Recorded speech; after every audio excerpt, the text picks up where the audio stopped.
வார்த்தையின் வெளிச்சத்தோடு நாங்கள் இணைந்திருக்கிறோம். சரியா 8:35 நாங்கள் அடுத்ததாக வார்த்தையின் வெளிச்சத்தோடு நாங்கள் இணைவோம். உங்களோடு பாஸ்டர் வெங்கட் அவர்கள் அமெரிக்க தேசத்திலிருந்து இணைந்திருக்கிறார்கள்.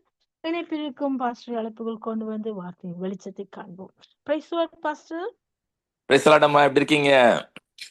Price Lord pastor. கர்த்தருக்கு மகிழ்ச்சியா இருக்கிறோம். அப்படியாக மீண்டுமாய் கர்த்தர் உங்களை இந்த நினைப்பில் இணைத்திருக்கிறார். கர்த்தருக்கு ஸ்தோத்திரம். வார்த்தையின் வெளிச்சத்தின் நேரத்தில் உங்களை நான் வாழ்த்தி வரவேற்கிறேன். வெளிச்சத்தை காண ஆவலாயிருக்கிறோம் பாஸ்டர். எடுத்து வாருங்கள். ஒரு சின்ன ஜெபத்துல ஆரம்பிப்போம். Hallelujah. Thank you, Father. Father, we ask you, Father, to teach us your word with the power of your Holy Spirit. ஆண்டவரே, உம்முடைய பரிசுத்தாவியின் மூலமாக உம்முடைய வசனத்தை எங்களுக்கு போதித்தருளும். அன்பரே, சிவன் இன்ப நாமத்தில் ஜெபிக்கிறோம், ஜீவனுள்ள நல்ல பிதாவே, ஆமென்.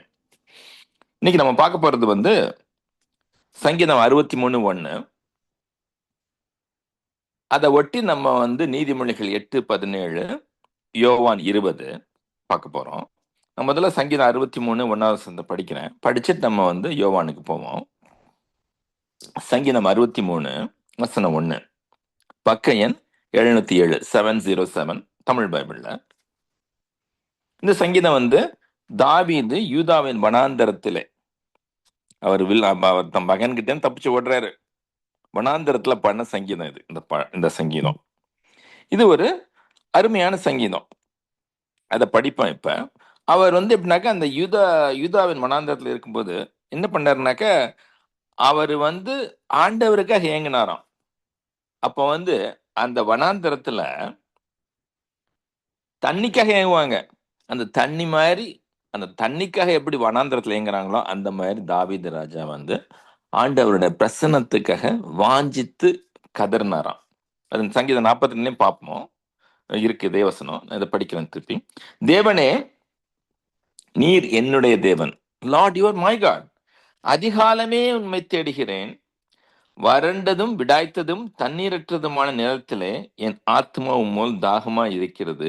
என் மாம்சமானது உம்மை வாஞ்சிக்கிறது. பாருங்க, என்ன ஒரு அன்போட, ஒரு காதலோட, ஒரு ஆழமான உணர்வோட தாவீது ராஜா அந்த வசனத்தை எழுதியிருக்கிற பார்த்தீங்களா? அப்படின்னாக்க ஆண்டவரை எவ்வளவாக அவர் நேசித்திருக்கிறார், எவ்வளவாக ஒட்டுராவாடி கொண்டிருக்கிறார் அப்படிங்கிறது நம்ம இந்த வசனத்தின் மூலமா பார்க்கிறோம். அதே மாதிரி நீங்க நண்பர்களே, அன்பார்ந்த நேயர்களே, இந்த சாமுவேல் புத்தகத்துல, கிங்ஸ் புத்தகத்துல படிச்சீங்கன்னாக்க தாவீதை பத்தி நம்ம ரொம்ப தெரிஞ்சுக்கலாம், ஒரு கேரக்டர் பத்தி. அதை பத்தி நான் இன்னொரு கதை எனக்கு ஞாபகம் வருது, அப்ப இன்னொரு ஆள் சொல்றேன். இப்ப நம்ம யோவான் 20 பார்க்க போறோம். இந்த யோவான் 20க்கு போறதுக்கு முன்னாடி நீதிமொழிகள் 8 பார்ப்போம். என்னை நீதிமொழிகள் 8:17 வசனம், பக்க எண் 769, 769 தமிழ் பைபிள்ல. 8:17 என்ன சொல்லுதுனாக்க, என்னை சிநேகிக்கிறவர்களை நான் சிநேகிக்கிறேன். அதிகாலைகளே என்னை தேடுகிறவர்கள் என்னை கண்டடைவார்கள் அப்படிங்கிறது போட்டிருக்கு. நம்ம யோவான் 20 பார்ப்போம். நிறைய வசனங்கள் அதில் பார்க்க போறோம். யோவான் 20ல, யோவான் 20 இது ஒரு அருமையான புத்தகம். யோவான் எப்பவுமே அருமையான புத்தகம். நிறைய தியாலஜி இருக்குன்னு கொஞ்சம் பேர் சொல்லுவாங்க. ஆனாக்கு இது ஆண்டவராக இயேசு கிறிஸ்துவ ஆண்டவராக காமிக்கிற புத்தகம் யோவான் புத்தகம். இயேசுவே தேவன் அப்படிங்கிறத நிரூபிக்கிறது இந்த புத்தகம். மத்தேயு புத்தகத்தோட மெயின் குறிக்கோள் இயேசுவே ராஜான்னு காமிப்பாரு. Matthew Jesus as a king. Mark இயேசு வல்லமை உள்ளவர், பீஸ்ட் ஆஃப் பர்டன் இங்கிலீஷ் சொல்லுவாங்க. மார்க் வல்லமை உள்ளவன். லூக் சன் ஆஃப் மேன், மனுஷகுமாரன் அப்படின்னு அதை பத்தி சுவிசேஷம். யோவான் இயேசுவே தேவன், ஜீசஸ் இடத்த பார்க்க போறோம். பக்க எண் 158 தமிழ் பைபிள்ல. வாரத்தின் முதல் நாள் அதிக இருட்டோட, அப்படின்னா பாருங்களேன், ஞாயிற்றுக்கிழமை ஆச்சு, சாபத் முடிஞ்சது, ஓய்வு நாள் முடிஞ்சது, ஞாயிற்றுக்கிழமை அதிகாலையில வெளிச்சம் வர்றதுக்கு முன்னாடியே இருட்டோட மகதலேனா மரியாள் கல்லறை இடத்துக்கு கல்லறை அடைத்து கல் எடுத்து போட்டிருக்க கண்டாள். அதிகாலையில இயேசு பார்க்க வர்றாங்க இந்த அம்மா. அதிகாலையில இந்த அம்மா பாத்தீங்கன்னாக்க அந்த 7 பேய்களை இந்த அம்மா கிட்ட இருந்து ஆண்டவர் இயேசு கிறிஸ்து விரட்டி இருக்கிறாரு. இந்த அம்மா மரியாள் இயேசுவுக்கு ரொம்ப அன்பான பெண்மணி. அவங்க சிஷ்யை. அவங்க வந்துறாங்க, கடலை எடுத்து போட்டிருக்க கண்டாள். உடனே அவள் ஓடி, கல் எடுத்து போட்டாங்க, அவர் உள்ள போய் பார்க்கல. உடனே ஓடி சீமோன் பேதுரு சீமோன் பேதுருவிடத்திலும் இயேசுவுக்கு அன்பா இருந்த மற்ற சிஷ்யர்களிடத்திலும். அப்படின்னா சீமோன் பேதுரு, யோவான். இப்ப யோவானை பாத்தீங்கன்னாக்க இந்த புஸ்தகம் முழுக்க இயேசுவுக்கு அன்பான சிஷ்யன்னு போட்டிருப்பாரு. அவர் பேரை போட்டிருக்க மாட்டாரு. அவர் ரொம்ப கிளவரான ஆளு. அவர் சொல்றாரு, சீமோன் பேதுருவிடத்திலும் இயேசுவுக்கு அன்பா இருந்த மற்ற சிஷ்யர்களிடத்திலும் போய் கர்த்தரை கல்லறையிலிருந்து எடுத்துக்கொண்டு போய்விட்டார்கள். அவரை வைத்த இடம் எங்களுக்கு தெரியவில்லை என்றாள். அப்பொழுது பேதுருவும் மற்ற சிஷ்யர்களும் கல்லறை இடத்திற்கு போகும்படி புறப்பட்டு இருவரும் ஒருமித்து ஓடினார்கள். பேதுருவை பார்க்கிலும் மற்ற சிஷ்யன் துரிதமாய் ஓடி முந்தி கல்லறை இடத்தில் வந்து. பாருங்களேன், யோவான் வேகமா ஓடுறாரு. நீங்க பைபிள் வரலாறு பார்த்தாக்க பீட்டர் கொஞ்சம் பெரிய மனுஷரா, கொஞ்சம் வயசானவர், கொஞ்சம் பெருசா இருப்பாங்க. பீட்டர் த ஜாயண்ட் அப்படின்னு சொல்லுவாங்க, ஜென்டில் ஜாயண்ட்னு சொல்லுவாங்க. கொஞ்சம் கொஞ்சம் கொஞ்சம் வயசான ஆள் போல. ஆனா யோவான் சின்ன பையனா அப்ப வேகம் ஓடுறாரு. ஓடி பேதுரை பார்க்கலாம் துரிதமா ஓடி கல்லறைகிட்ட வந்துட்டாரு. அதற்குள்ளே குனிந்து பார்த்து சீலைகள் கிடக்கிறதை கண்டான். கல்லறைக்குள்ள அவர் தலையை விட்டு பார்க்கிறாரு. ஆனா அவர் உள்ள போகல. ஏன்னா அவர் எப்ப யோசிக்கக்கூடிய ஆளு. ஆனா பேதுருவை பாத்தீங்கன்னாக்க அவர் மேன் ஆஃப் ஆக்ஷன், உடனே எதையா செய்யணும் அவருக்கு. பாருங்களேன், இவர் குனிஞ்சு பார்க்கிறாரு, ஆனா உள்ள போகல. சீமோன் பேதுரு அவனுக்கு பின்னே கல்லறைக்குள்ளே பிரவேசித்து, பீட்டர் வர்றாரு, மேன் ஆஃப் ஆக்ஷன், உள்ள போறாரு, பார்க்கிறாரு. சீலைகள் கிடைக்கிறதையும் அவருடைய தலையில் சுற்றியிருந்த சிலை மற்ற சீலைகளுடன் வைத்திராமல் தனியே ஒரு இடத்தில் சுருட்டி வைத்திருக்கிறதை கண்டான். பாருங்களேன், அந்த காலத்துல யூதர்கள் என்ன பண்ணுவாங்கன்னாக்க, ஒருத்தர் இறந்து போன பிறகு அவங்க பாடியை எம்பாம் பண்ணி ஃபுல்லா சீலையை வச்சு சுத்துவாங்க. மூஞ்சியை மட்டும், ஒரு முகத்தை மட்டும் ஒரு டவல் மாதிரி போட்டு தனியா பண்ணுவாங்க. அதை மட்டும் கரெக்டா எடுத்து மடிச்சு வச்சிருக்காங்க. இதுக்கெல்லாம் ஒரு ஆழமான அர்த்தம் இருக்கு. ஆனா இன்னைக்கு நம்ம பார்க்க வேண்டாம். இங்க பார்க்க போனாங்க, சீலைகள் கிடக்கிறதையும் அவருடைய தலையில் சுற்றி இருந்த சிலை மற்ற சிலைகளுடன் வைத்திராமல் தனியே ஒரு இடத்தில் சுருட்டி வைத்திருக்கிறதை கண்டான்.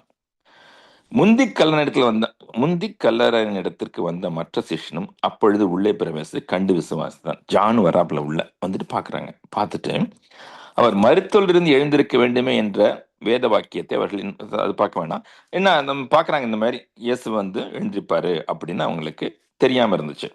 பாத்தீங்கன்னாக்க இவங்கெல்லாம் போயிட்டாங்க. மரியாள் கல்லறையின் அருகே வெளியே நின்று அழுது கொண்டிருந்தாள். பாருங்க, மரியாள் எந்த எந்த அளவுக்கு இயேசுவை நேசிச்சிருக்காங்கன்னு பாருங்களேன். அழுது கொண்டிருந்தாள்.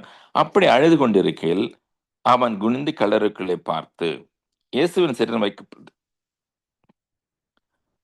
அது நமக்கு தெரியாத கதைலாம் நம்ம போவோம். 13 அவர்கள் அவளை நோக்கி, தூதர்கள் சொல்றாங்க இயேசுவை நோக்கி, ஸ்திரீயே ஏன் அழிகிறாய் என்றார்கள். அதற்கு அவள், என் ஆண்டவரை எடுத்துக்கொண்டு போய்விட்டார்கள், அவரை வைத்த இடம் எங்களுக்கு தெரியவில்லை என்றாள். இவைகளை சொல்லி பின்னாக திரும்பி இயேசு நிற்கிறதை கண்டாள். இந்த மாதிரி சொல்றா அவ. யார்கிட்ட? தேவதூதர்கள்ட்ட. அந்த ஆண்டவரை காண எடுத்துட்டு போயிட்டாங்க அப்படிங்கிறான். the Lord is missing அப்படி சொல்லிட்டு திரும்பி பார்க்கும்போது இயேசு நிக்கிறத பாக்குறான். பார்த்த பிறகு இப்ப கேள்வி வருது. யோவான் வந்தாரு, பீட்டரும் வந்தாரு. ஆனாக்க இயேசு அவர்களுக்கு தரிசனமாகவில்லை.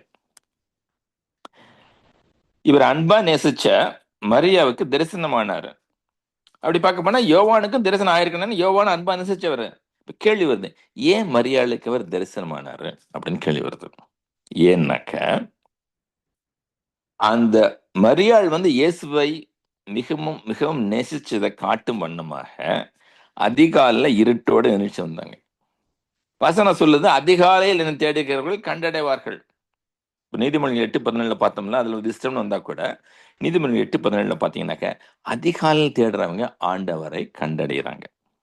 அதே மாதிரி தாவீது ராஜா 63:1 சொல்றாரு, நான் அதிகாலையில ஆண்டவருக்காக அதிகாலையில ஆண்டவருக்காக ஏங்கினேன். அந்த ஒரு பாலைவனத்துல எப்படி தண்ணி அவசியமோ அந்த மாதிரி ஆண்டவருடைய பிரசன்னம் எனக்கு அவசியம், நான் ஆண்டவரை வாஞ்சிக்கிறேன். பாருங்களேன், எல்லாம் வந்தாங்க கல்லறைக்கு. ஆனாக்க ஆண்டவரை இயேசு கிறிஸ்து தரிசனமானது மேரிக்கு மட்டுமே. ஏன்னாக்க மேரி அதிகாலையில அவளை தேடினாள். மேரி அதிகாலையில அவரை தேடினாள். அப்புறம் பாத்தீங்கன்னா அடுத்த வசனம் பாத்தீங்கன்னாக்க இயேசு அவளை பார்த்து, ஸ்திரீயே ஏன் அழிகிறாய், யாரை தேடுகிறாய் என்றார். அவள் அவரை தோட்டக்காரர் என்று எண்ணி, ஐயா, நீர் அவரை எடுத்துக்கொண்டு போனதுண்டானால் அவரை வைத்த இடத்தை எனக்கு சொல்லும், நான் போய் அவரை எடுத்துக்கொள்ளுவேன் என்றாள். பாருங்களேன், இப்ப அதிகாலை இருட்டு. மரியாள் வந்து இயேசுவை எதிர்பார்க்கல. அதனால யாரோ தோட்டக்காரர் நினைச்சு நீங்க நீங்க அவர் எடுத்துக்கணும், ஐயா நீங்க சொல்லுங்க எங்க இருக்காரு அப்படின்னு வாஞ்சியா கேட்கிறார். இயேசு அவளை நோக்கி மரியாளே என்றார். பாருங்க, இயேசு முதல்ல தரிசனம் கொடுத்தது மரியாளுக்கு, அன்பாக அழைத்தது மரியாளே என்றார். நமக்கு இன்னொரு இடத்துல தெரியும், my sheep will hear my வாய்ஸ்ன்னு போட்டிருக்கும். அதனால இயேசுவின் சத்தத்தை மரியாள் கேட்டார். அது என்ன காரணம்? அதிகாலையில் ஆண்டவரை தேடுறது. அதனால நம்ம வந்து அதிகாலையில் ஆண்டவரை தேடுறது வந்து ரொம்ப முக்கியமானது. நம்ம வந்து பொதுவா அதிகாலையில் நம்ம வந்து காஃபியோட எழுந்திருக்கிறோம், இல்ல அதிகாலையில் நம்ம ஃபேஸ்புக்கோட எழுந்திருக்கிறோம், அல்லது வாட்ஸ்அப்போட எழுந்திருக்கிறோம். நான் ஃபேஸ்புக் வாட்ஸ்அப்லாம் தப்புன்னு சொல்லல. ஆனாக்க அதிகாலையில் நம்ம முதல்ல தேடுறது ஆண்டவராக இருக்க வேண்டும், தாவீது ராஜா தேடின மாதிரி. அதனால அதிகாலையில் ஆண்டவரை தேடினாக்க நாம் ஆண்டவரை கண்டடைவோம். இப்போ ஒவ்வொரு நாளைக்கும் ஒரு புது கிருபை இருக்கு. அதான் வேதம் சொல்லுது, ஒவ்வொரு நாளும் புது கிருபை இருக்கு. அந்த கிருபையை நீங்க அதிகாலையில் பெற்றுக்கொண்டு போனீங்கன்னாக்க உங்கள் நாள் முழுவதும் வித்தியாசமாக இருக்கும். ஆண்டவர் கிருபை உங்களை சூழ்ந்து கொள்ளும், நம்மை சூழ்ந்து கொள்ளும்.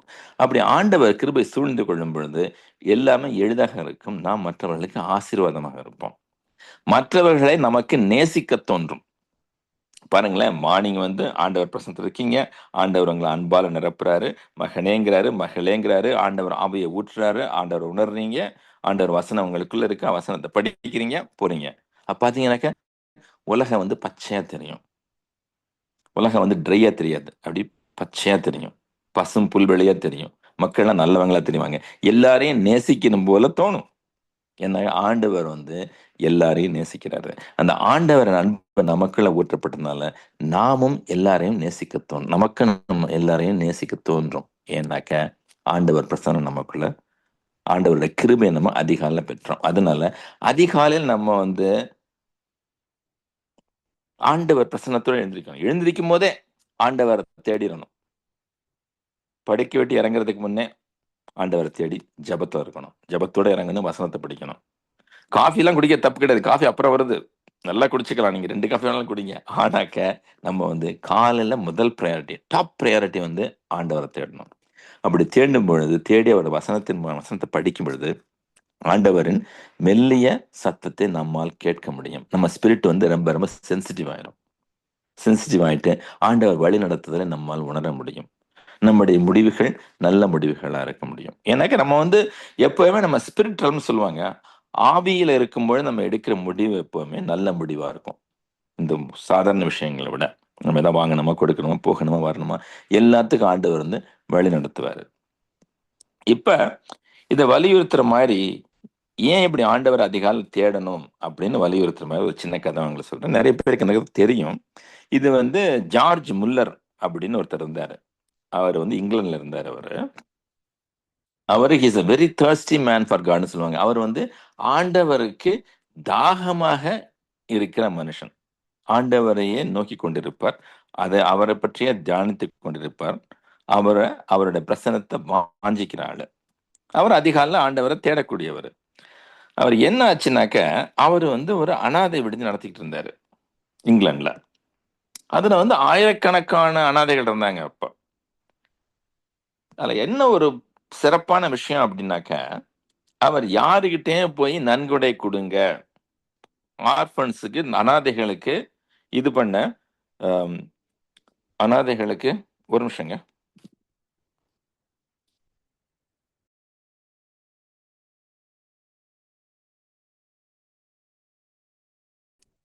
ஸோ என்ன ஆச்சுனாக்க, இவர் வந்து அனாதைகளுக்கு வந்து அனாதைகள் விடுதிகளுக்கு நடத்த பணம் கொடுங்க அப்படின்னு கேட்கறது இல்லை. அவர் வந்து எப்பவுமே ஜெபம் பண்ணி ஆண்டவர்கிட்ட நேரடியாக கேட்பாராம். அப்போ பலவிதமான ஆச்சரியமான விஷயங்கள் அவர் வாழ்க்கையில் நடந்தது. அவர் ஆச்சரியமான விஷயங்கள் நடத்தி, அந்த ஆச்சரியமான விஷயங்களின் மூலமாக அவர் வந்து அனாதை விடுதியை நடத்திக்கிட்டு இருந்தாரு. ஒரு நாள் காலையில் என்ன ஆச்சுனாக்க, அனாதை விடுதியில் வந்து பிரெட்டும் இல்லை, பாலும் இல்லை, பிள்ளைங்களுக்கு கொடுக்க எதுவுமே இல்லை. சடனா ஒண்ணுமே இல்லாம போயிடுச்சு.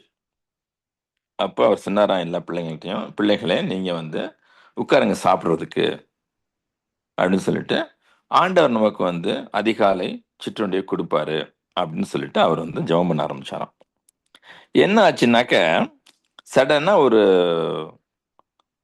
ஒரு சத்தம் கேட்டுச்சான் கதவுல. கதவுல சத்தம் என்ன போய் திறந்தாக்க அங்க வெளில ஒரு வந்து பேக்கர் இருக்காரு. பேக்கர்னாக்க இப்ப ரொட்டிகள்லாம் பிரெட்லாம் செய்யறவர். அவர் சொன்னாரா, நேத்து நைட்டு எங்களால தூங்க முடியல என்னால. எனக்கு ஆண்டவர் வந்து உங்களுக்கு வந்து இந்த ரொட்டிகளை கொடுக்க சொன்னாரு அப்படின்னு சொல்லிட்டு மூட்டை மூட்டையா பாக்ஸ் ரொட்டிகளை கொடுத்தாராம்.